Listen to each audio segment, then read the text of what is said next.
Hello students, इस video lecture में हम बात करेंगे position of two circles with respect to each other and their common tangents. क्या मतलब है इसका? देखिए, अगर ये हमें सपोज कीजिए दो सर्कल की इक्वेशन प्रोवाइड कर दी जाए और हमें पता करना है कि इन दोनों का आपस में क्या रिलेशन है, एक दूसरे के पोजीशन एक दूसरे के रिस्पेक्ट क्या है।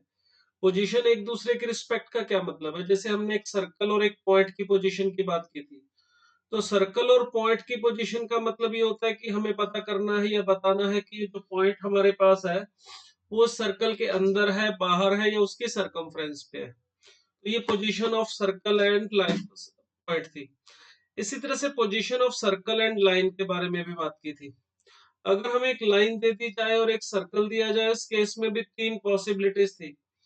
पहली पोजीशन थी कि अगर दोनों एक दूसरे को टच करें, या दोनों एक दूसरे को दो पॉइंट पे कट करे, या फिर जो लाइन है वो सर्कल को ना टच कर रही हो और ना ही कट कर रही हो।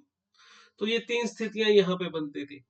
उसी तरह से अब हम बात करने वाले हैं दो सर्कल के बारे में कि उन दोनों सर्कल का एक दूसरे के साथ कैसा कैसा रिलेशन हो सकता है। तो पहले मैं अगर रफ आइडिया दूं आपको, तो दो सर्कल के एक दूसरे के साथ देखिए, एक तो ये स्थिति बन सकती है कि दोनों सर्कल एक दूसरे के पूरी तरह से बाहर लाई करें, ना तो एक दूसरे को कट करे ना ही एक दूसरे को इंटरसेक्ट करे। दूसरा ये हो सकता है कि दोनों एक दूसरे के थोड़ा पास आ जाए तो एक दूसरे को इस तरह से टच कर सकते हैं। ठीक है। तीसरी पॉसिबिलिटी ये बन सकती है कि दोनों एक दूसरे को कट भी कर सकते हैं दो पॉइंट पे, इस तरह से। क्लियर? तीसरी स्थिति ये बन सकती है कि थोड़ा और क्लोज आए, तो ये पहला वाला सॉरी दूसरे वाला सर्कल पहले वाले के अंदर पूरी तरह से आ जाए, टच करे इसको। ठीक है। और एक लास्ट स्थिति ये बन सकती है कि और क्लोज आ जाए और ये अंदर ही चला जाए इसके पूरी तरह से। तो इस तरह से ये हमारे पास पांच पोजीशंस हैं दो सर्कल के एक दूसरे के रिस्पेक्ट, जिनके बारे में हम वन बाय वन डिटेल में बात करेंगे। तो हमें अगर दोनों सर्कल की इक्वेशन प्रोवाइड कर दी जाए, तो सबसे पहले देखिए दोनों के हम सेंटर और रेडियस इजीली फाइंड आउट कर सकते हैं। चलिए एक काम करता हूँ, जो फर्स्ट वाला जो सर्कल है हमारा, उसका जो सेंटर है उसे मैं सी लिख लेता हूँ, जिसके कोऑर्डिनेट होंगे -g1 -f1। ये हमारे पास फर्स्ट सर्कल के सेंटर के कोऑर्डिनेट होंगे, उसे सी लिख देते हैं। फर्स्ट वाले सर्कल का रेडियस भी हम फाइंड आउट कर सकते हैं इनकी इक्वेशन से, जो होना चाहिए f1 square plus g1 square minus c1। तो फर्स्ट वाले सर्कल की इक्वेशन जो हमें दे रखी होगी, उससे हम उसका सेंटर और रेडियस फाइंड आउट कर सकते हैं। सेम वैसे सेकंड सर्कल की इक्वेशन से देखिए, हम उन दोनों उसका भी सेंटर और रेडियस फाइंड आउट कर लेते हैं। इसे मैं C dash and R dash नाम दे देता हूँ। चलिए, तो सेंटर जो सी डैश होगा, ये इसको मैं लिख लेता हूँ -g2 एंड -f2। वही सिंपल है। अब एक्स और वाई के कोऑर्डिनेट हमने जो लिखे हुए हैं वो 2g(x1) 2f(y1) इस तरह से, तो इससे हम इसका सेंटर लिख सकते हैं और रेडियस भी इसी तरह से हमें मिल जाएगा। ये होगा f2 का स्क्वायर प्लस g2 का स्क्वायर माइनस c। ये दोनों हमें दोनों इक्वेशन जो सर्कल की दे रखी होंगी उससे मिल जाएंगे। अब ये बात करनी है कि पहली पोजीशन हमें कैसे पता चलेगी कि ये दोनों सर्कल इस पोजीशन में कि एक दूसरे को कट नहीं कर रहे, टच नहीं कर रहे। और उस स्थिति में फिर हम बात करेंगे कितने कॉमन टेंजेंट होंगे। चलिए वन बाय वन लेते हैं। तो पहले स्थिति की बात करते हैं। अगर हम सोचें कि दोनों सर्कल इस पोजीशन में है, तो क्या सेंटर रेडियस के बीच में रिलेशन होगा? तो अगर दोनों सर्कल इस पोजीशन में है, तो देखिए साफ साफ डायग्राम से भी आइडिया हो रहा है कि हमारे पास ये जो सर्कल था पहला, इसका सेंटर सी और इसका सेंटर है सी डैश। फर्स्ट वाले जो सर्कल था इसका रेडियस आर और सेकंड वाले का सर्कल का रेडियस आर डैश हमने लिखा था। एक काम करते हैं, यहाँ पे जो दोनों सेंटर के बीच की डिस्टेंस है वो हम फाइंड आउट कर लेंगे, क्योंकि हमारे पास कोऑर्डिनेट्स हैं, सेंटर के दोनों के कोऑर्डिनेट है, तो उससे हम सी सी डैश फाइंड आउट कर सकते हैं। तो ये जो डिस्टेंस हमें मिलेगा, मैं एक बार इसको डी से डिनोट कर लेता हूँ। ठीक है।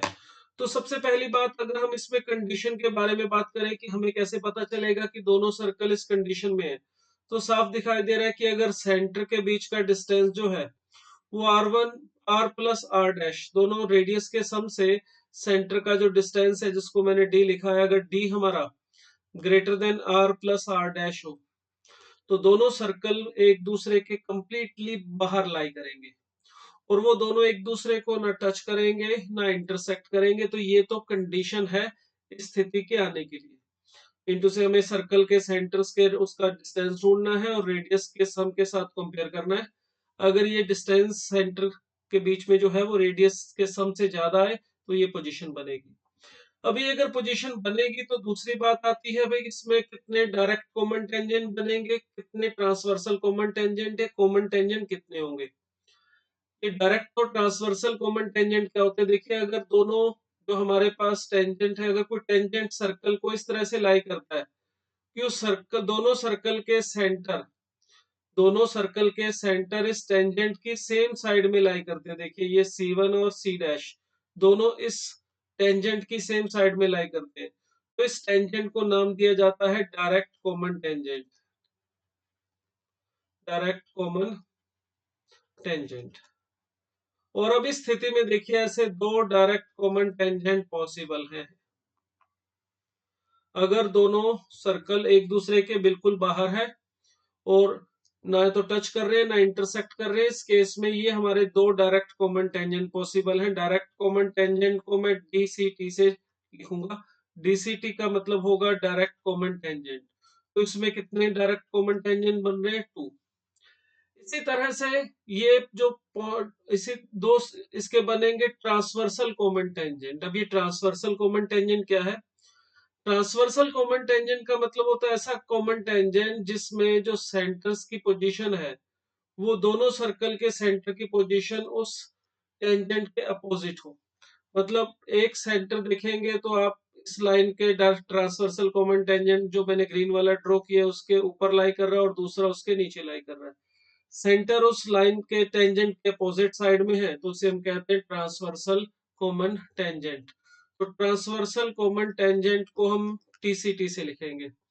और ये जो ट्रांसवर्सल कॉमन टेंजेंट आएंगे इसका भी जो नंबर है वो 2 ही होगा। इस तरह से देखिए ये दो डायरेक्ट कॉमन टेंजेंट बनेंगे और दो ही ट्रांसवर्सल कॉमन टेंजेंट बनेंगे। ये सेकंड पॉइंट हो गया।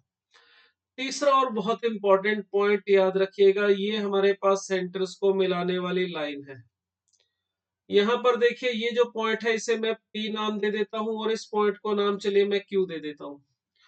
तो ट्रांसवर्सल कॉमन टेंजेंट का जो पॉइंट ऑफ इंटरसेक्शन है और डायरेक्ट कॉमन टेंजेंट का पॉइंट ऑफ इंटरसेक्शन है वो हमेशा इस सेंटर्स को मिलाने वाली लाइन के ऊपर ही रहेगा।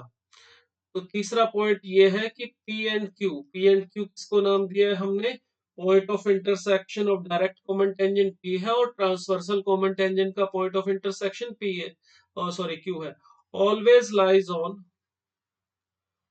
On C C dash line के ऊपर लाई करेंगे, ठीक है। ये जो Q है इस सी डैश में सेगमेंट के अंदर लाई करेगा और P डेफिनेटली बाहर लाई करेगा। मगर इसके साथ साथ ये भी है कि जो P और Q है, देखो जो Q पॉइंट है वो C और C डैश को R1 रेशो R2 या R रेशो R डैश में डिवाइड करेगा। दोनों सर्कल के जो रेडियस है उसका रेशो अगर हम ले R और R डैश का, वही Q पॉइंट का डिस्टेंस C और C डैश से है उसके इक्वल होगा और सेम रेशो P करेगा PC upon PC dash. Point P का जो सेंटर से डिस्टेंस है वो भी R रेशो R डैश होगा। ये इनडायरेक्ट सिंपल वे से इसको ये बोल सकते हैं कि पॉइंट P और Q जो है वो इस सेगमेंट C डैश को R रेशो R डैश में डिवाइड कर रहे हैं। जो Q है वो C डैश को R रेशो R डैश में डिवाइड कर रहा है इंटरनली, और जो P है वो डिवाइड करेगा R रेशो R डैश में एक्सटर्नली। तो अगर हमें यहाँ पे P और Q ढूंढने के लिए कहा जाए तो वो भी हम आसानी से ढूंढ सकते हैं, क्योंकि हमारे पास C और C डैश दोनों के कोऑर्डिनेट होंगे, R और R डैश भी होगा क्योंकि सर्कल की इक्वेशन प्रोवाइड की जाएंगी। तो सेक्शन फार्मूला की हेल्प से हम ये P और Q को फाइंड आउट कर सकते हैं। और देखिए आपको याद होगा पेयर ऑफ स्ट्रेट लाइन में आपको बताया था कि कोई सेगमेंट है अगर AB, एक पॉइंट P उस सेगमेंट को M रेशो N में अगर इंटरनली डिवाइड कर रहा है और एक डिवाइड कर रहा है एक्सटर्नली, तो हम उन पॉइंट्स P और Q को कहते थे harmonic conjugate of each other with respect to the segment AB। तो वही बात यहाँ पर देखिए इस P और Q के लिए हो रही है और सेगमेंट है हमारा C डैश। इस सेगमेंट C डैश को ये जो पॉइंट Q और P है ये भी आर रेशो आर डैश में डिवाइड कर रहे हैं, सेम रेशो में डिवाइड कर रहे हैं, क्यू डिवाइड कर रहा है इंटरनली और पी डिवाइड कर रहा है एक्सटर्नली। तो इसका मतलब ये जो पी और क्यू है इसको भी आप बोल सकते हो कि ये हार्मोनिक कंजुगेट है एक दूसरे के इस सेगमेंट सी सी डैश के रिस्पेक्ट में। तो ये थी हमारी पोजीशन नंबर 1। अब चलिए बात करते हैं सेकंड पोजीशन कब बनेगी। सेकंड पोजीशन का मतलब दोनों सर्कल थोड़ा सा और क्लोज आ जाए, दोनों एक दूसरे को एक्सटर्नली टच कर जाए इस तरह से। अगर दोनों सर्कल एक दूसरे को एक्सटर्नली टच कर रही है, हमारी सेकंड पोजीशन थी। ये है सी और ये है सी डैश। इस सर्कल का रेडियस आर और इस सर्कल का रेडियस आर डैश।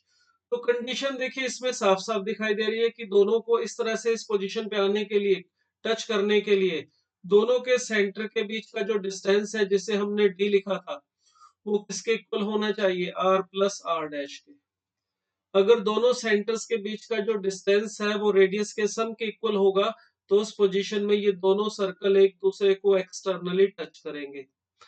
अब अगर ये सर्कल एक दूसरे को एक्सटर्नली टच करते हैं तो इसमें सेकंड चीज ये पूछी जा सकती है, भाई कॉमन टेंजेंट्स कितने होंगे, डायरेक्ट कॉमन टेंजेंट कितने होंगे, ट्रांसवर्सल कॉमन टेंजेंट कितने होंगे। तो देखिए यहाँ पर अगर मैं टेंजेंट ड्रॉ कर रहा हूँ, ये दो टेंजेंट्स हैं हमारे, वो वाले जिसका इस लाइन जो दोनों सर्कल को टच करते हैं और इसमें सेंटर जो है इन दोनों के सेम साइड लाई करते हैं। तो इसका मतलब डायरेक्ट कॉमन टेंजेंट्स है ये, और इनका नंबर देखेंगे तो ये 2 है और ये पॉइंट है पी हमारा, इनका पॉइंट ऑफ इंटरसेक्शन।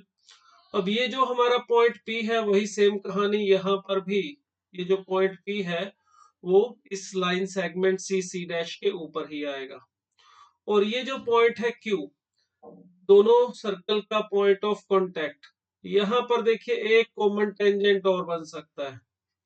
इस कॉमन टेंजेंट को देखेंगे तो ये है हमारा ट्रांसवर्सल कॉमन टेंजेंट, क्योंकि इसमें जो सेंटर्स हैं दोनों इसके अपोजिट लाई कर रहे हैं। मगर यहाँ पर सिर्फ एक ही कॉमन टेंजेंट बन सकता है, ये वाला ट्रांसवर्सल कॉमन टेंजेंट। तो इसका मतलब इस केस में ट्रांसवर्सल कॉमन टेंजेंट्स एक कम हो गया तो टोटल कॉमन टेंजेंट रह गए इसमें 3। अब यहाँ पर ये जो पॉइंट पी और क्यू है इसकी खासियत वही सेम रहेगी जो हमने पहले लिखी थी। ये पॉइंट पी और क्यू इसी लाइन सी सी डैश के ऊपर लाई करेंगे, और जो क्यू है देखो वो उसका सी और सी डैश से जो डिस्टेंस है Q C upon Q C dash, और पी का सी और सी डैश से जो डिस्टेंस है इनका रेशो वही रहेगा आर अपॉन आर डैश। मिंटू से अब भी ये जो पॉइंट क्यू है वो इस लाइन सी सी डैश को इंटरनली डिवाइड करेगा आर रेशो आर डैश में, और जो पॉइंट पी है वो इस सेगमेंट सी सी डैश को डिवाइड करेगा externally R ratio R dash में। तो यहाँ पर भी ये पी और क्यू जो है वो हमारे हार्मोनिक कंजुगेट है। मगर इसके अलावा हमारे पास यहाँ पे कुछ बातें एक्स्ट्रा आती हैं, वो ये है कि ये जो टेंजेंट है हमारा, जो कॉमन टेंजेंट है, देखिए ट्रांसवर्सल कॉमन टेंजेंट, इसको ऊपर वाले पॉइंट को अगर मैं चलिए नाम दे देता हूँ टी, ठीक है। तो ये जो QT है वो परपेंडिकुलर होगा देखिए सेंटर्स को मिलाने वाली लाइन के, यानी सी सी डैश के। क्योंकि देखिए ये टी पॉइंट, ये क्यू पॉइंट ऑफ कांटेक्ट है और ये टेंजेंट है, इसीलिए सी क्यू परपेंडिकुलर होगा इस QT पे, और सी डैश क्यू भी परपेंडिकुलर होगा। मतलब ये जो टेंजेंट है वो हमारी जो सेंटर्स को मिलाने वाली लाइन है इसके परपेंडिकुलर होगा हमेशा। और तीसरी और एक इम्पॉर्टेंट बात, इस सर्कल की इस डायरेक्ट ट्रांसवर्सल कॉमन टेंजेंट की इक्वेशन हम आसानी से फाइंड आउट कर सकते हैं। Equation of transversal common tangent find out करने का सीधा सीधा तरीका होगा s minus S dash is equal to 0। इसमें s और s डैश क्या है, s और s डैश दोनों सर्कल की इक्वेशन थी। s का मतलब था x square plus y square plus 2g1x plus 2f1y plus C1 is equal to 0। इसी तरह से S डैश जो सेकंड सर्कल की इक्वेशन थी वो थी x square plus y square plus 2g2x plus 2f2y। यहाँ पर मैंने f1 यहाँ लिखना था, ये 1 सही करके लिख देते हैं, चलिए कोई बात नहीं। 2f2y and plus C2 is equal to 0। ये हमारे पास दोनों सर्कल की इक्वेशन थी। अगर आपको इस ट्रांसवर्सल कॉमन टेंजेंट की इक्वेशन ढूंढनी है तो कुछ नहीं करना, बस आपको इन दोनों को सबट्रैक्ट कर देना है। मगर एक बात ध्यान रखना, सबट्रैक्ट करते वक्त एक्स स्क्वायर और वाई स्क्वायर के जो कोफिशिएंट हैं दोनों में सेम बनाने हैं। मीन टू से अगर दोनों में x square plus y square, x square plus y square ही है ये आगे वाली टर्म, तो सीधा सबट्रैक्ट कर दो, x square y square eliminate होना चाहिए और लीनियर इक्वेशन बननी चाहिए एक्स और वाई में। वो जो लीनियर इक्वेशन होगी वो हमारे पास ट्रांसवर्सल कॉमन टेंजेंट की इक्वेशन होगी।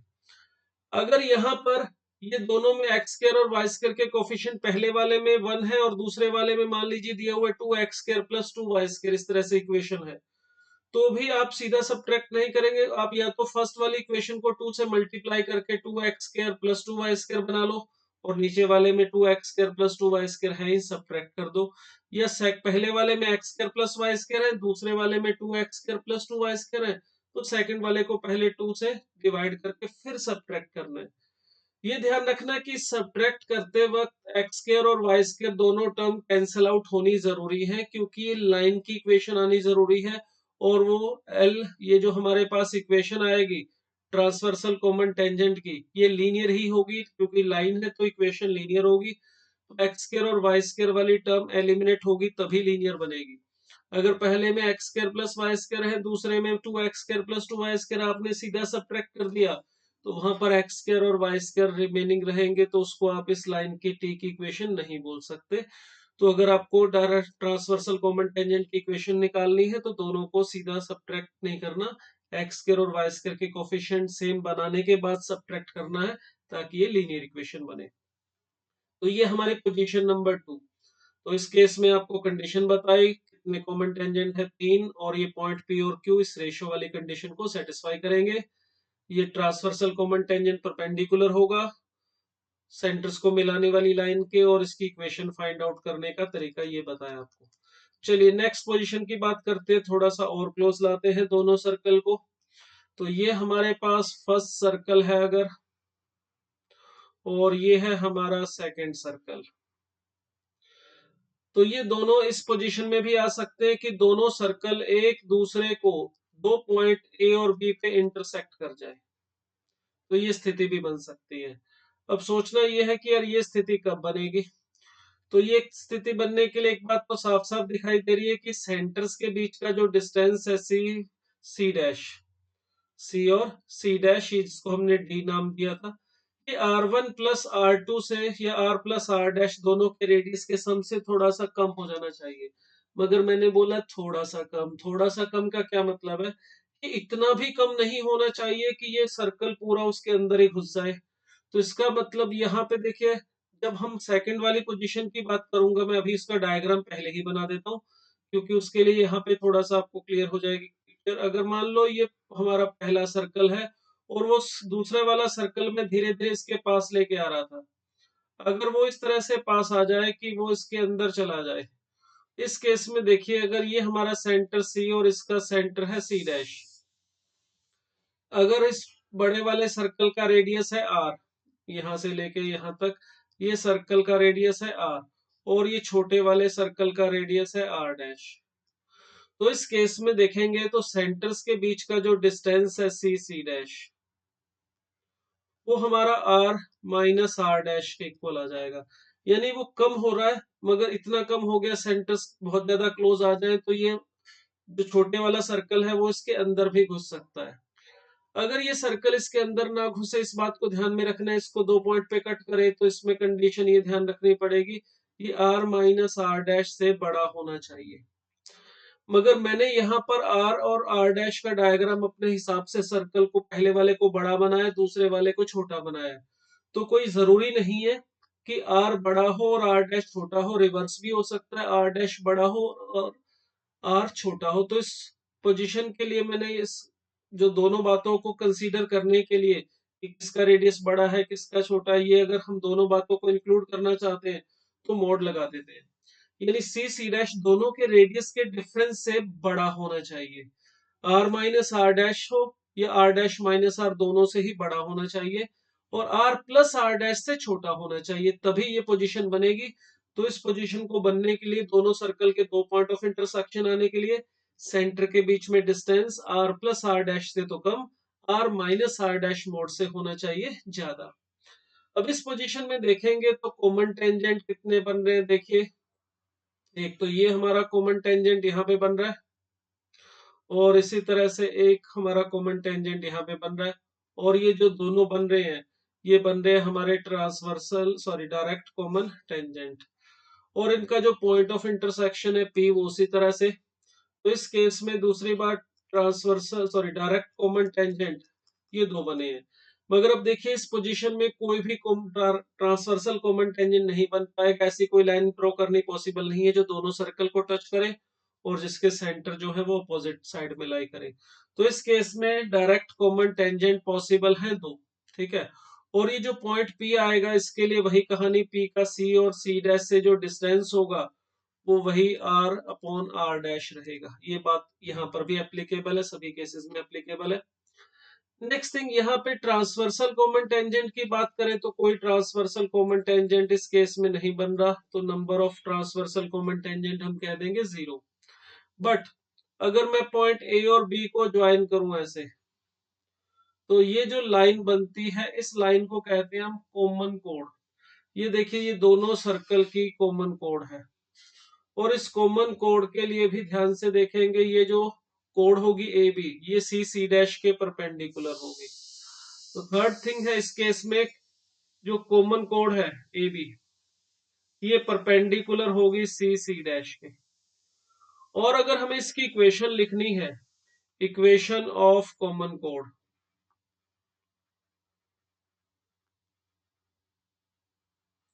तो हम लिख सकते हैं बड़ी आसानी से, वो होगी s minus S dash is equal to 0।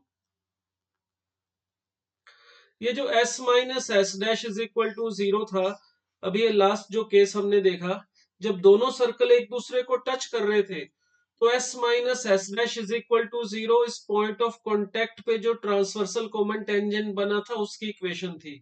But in the case when ये जो सर्कल है वो कट कर रहे हैं, उस केस में ये कॉमन कोड की इक्वेशन होगी s minus S dash is equal to 0। और इसको फाइंड आउट करने का जो मेथड है वो वही है जो मैंने अभी आपको बताया, एक्स स्क्वायर और वाई स्क्वायर के कोफिशिएंट दोनों में सर्कल की इक्वेशन में सेम बनाने के बाद ही सब्ट्रैक्ट करना है।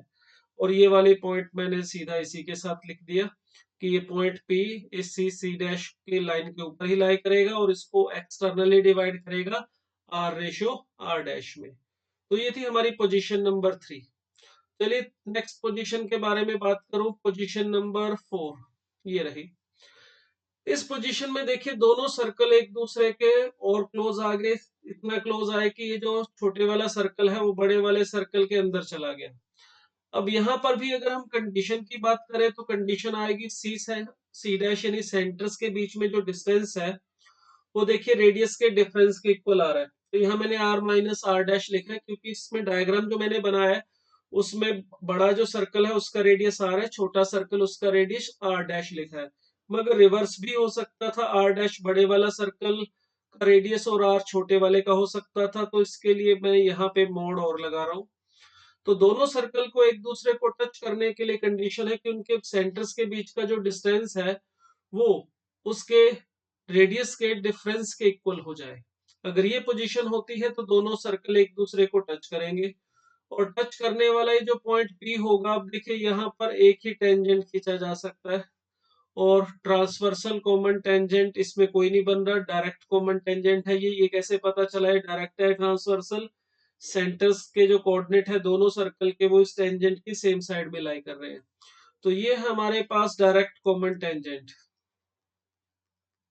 तो इसमें एक ही डायरेक्ट कॉमन टेंजेंट बनेगा, ट्रांसवर्सल कॉमन टेंजेंट इसमें एक भी नहीं बनेगा। तो धीरे धीरे देखिए कॉमन टेंजेंट का जो नंबर है वो संख्या जो है वो कम होती जा रही है।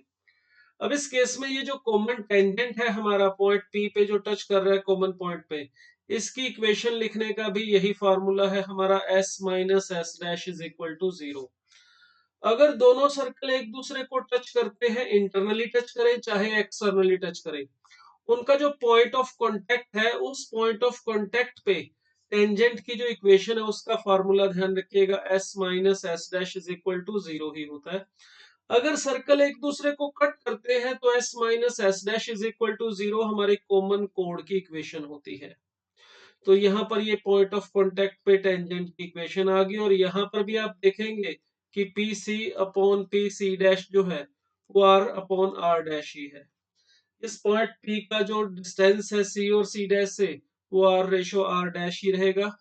अब ये केस है हमारे पास नंबर 4, इसमें देखिए सिर्फ एक ही कॉमन टेंजेंट पॉसिबल है। नेक्स्ट देखें नंबर 5। अगर हमारा जो सर्कल था सेकंड वाला, उन दोनों उसका सेंटर नेक्स्ट वाले बड़े वाले सर्कल के और पास आ जाए, यहाँ पर सेंटर है इसका, और ये वाला यहाँ पर आ गया, मान लो यहाँ पर है सी डैश, और इसका सी डैश थोड़ा सही करके लिख दो। ये भी हो सकता है दोनों सेम पोजीशन पे आ जाएं, दोनों का सेंटर सेम हो जाए, ये भी पॉसिबल है। अभी फिलहाल के लिए मैं ये सी और यहाँ पर इसका सेंटर सी डैश लिख रहा हूँ। अब ये जो सी और सी डैश का जो डिस्टेंस है इस केस में देखेंगे तो वो छोटा हो गया, और इतना छोटा हो गया कि उनके जो रेडियस का डिफरेंस था उससे भी कम हो गया। ये जीरो भी हो सकता है, दोनों सर्कल एक दूसरे के साथ कॉन्सेंट्रिक भी हो सकते हैं, ये जो डिस्टेंस है जीरो भी हो सकता है, ऐसा भी पॉसिबल है। मगर अगर सेंटर्स के बीच का डिस्टेंस दोनों रेडियस के डिफरेंस से अगर कम आ रहा है तो एक सर्कल पूरी तरह से दूसरे सर्कल के अंदर आ जाएगा। और इस केस में क्या होगा, कोई भी कॉमन टेंजेंट नहीं बनेगा, ना कोई डायरेक्ट कॉमन टेंजेंट बन रहा है, ना कोई ट्रांसवर्सल कॉमन टेंजेंट बन रहा है, ना कोई इसमें कॉमन कोड बन रही है। ठीक है, तो इसमें कुछ भी नहीं होगा, कोई और प्रॉपर्टी इसके अंदर नहीं होगी, ना कॉमन टेंजेंट की ना कोड की। तो देखिए हमारे पास जो पोजीशन है, जैसे जैसे सर्कल एक दूसरे के पास आते जा रहे हैं, कॉमन टेंजेंट का जो नंबर है वो कम होता जा रहा है। तो इस केस में मेन जो बातें ध्यान में रखने वाली है, सबसे ज्यादा कॉमन टेंजेंट बनेंगे हमारे फर्स्ट केस में, जब हमारे दोनों सर्कल एक दूसरे के बाहर लाई करेंगे। उस केस में ये एक चीज और बता दूं कि जो पॉइंट ऑफ इंटरसेक्शन है पी डायरेक्ट कॉमन टेंजेंट का, वो तभी मिलेगा अगर दोनों सर्कल अनइक्वल साइज के होंगे। R is not equal to R dash case में ये हमारा जो पॉइंट पी है वो हमें मिलेगा। ऐसा नहीं कि कॉमन डायरेक्ट कॉमन टेंजेंट नहीं बनेंगे अगर आप दोनों इक्वल होंगे। अगर दोनों सर्कल मान लेता हूँ सेम साइज के हैं इस तरह से, और एक दूसरे के बाहर हैं, तो सारी चीजें सेम रहेंगी, कॉमन टेंजेंट बनेंगे, चार ही बनेंगे, दो डायरेक्ट और दो ट्रांसवर्सल। ये जो दो डायरेक्ट कॉमन टेंजेंट बनाएंगे उस केस में वो पैरेलल हो जाएंगे, और ट्रांसवर्सल कॉमन टेंजेंट जो है उनका पॉइंट ऑफ इंटरसेक्शन उसी तरह से मिलेगा हमें क्यू, जो कि सेंटर्स को मिलाने वाली लाइन के ऊपर ही होगा। मगर फर्क सिर्फ इतना सा पड़ेगा कि ये जो हमारे पास पी पॉइंट की जो बात कर रहे थे हम, ये सी और ये सी डैश है, जो पॉइंट पी था, अगर दोनों सर्कल सेम साइज के हो जाते हैं तो वो इनफाइनाइट पे चला जाएगा, यानी दोनों डायरेक्ट कॉमन टेंजेंट उस केस में कट नहीं करेंगे। फिर ये जो बात है P C upon P C dash is equal to R by R dash, ये नहीं बोलनी। इसी तरह से नेक्स्ट वाले केस में देखिए ट्रांसवर्सल कॉमन टेंजेंट की संख्या कम होती जा रही है, सॉरी ट्रांसवर्सल कॉमन टेंजेंट इसमें दो से एक रह गए, डायरेक्ट कॉमन टेंजेंट उतने ही रहे, और ये कंडीशन थी। उससे नेक्स्ट केस में गए तो इस केस में ट्रांसवर्सल कॉमन टेंजेंट तो एक भी नहीं मिला, डायरेक्ट कॉमन टेंजेंट मिले, बस एक कॉमन कोड मिली, और उस कॉमन कोड की इक्वेशन भी s minus S dash is equal to 0 थी, जो कि पिछली बार ट्रांसवर्सल कॉमन टेंजेंट की इक्वेशन थी। तो ये कुछ पॉइंट जो आपको बताए हैं मैंने, इनको ध्यान में रखना है। ठीक है, इसके अकॉर्डिंग हम पता कर सकते हैं दो सर्कल की एक दूसरे के रिस्पेक्ट में पोजीशन क्या है, कितने कॉमन टेंजेंट्स बन रहे हैं।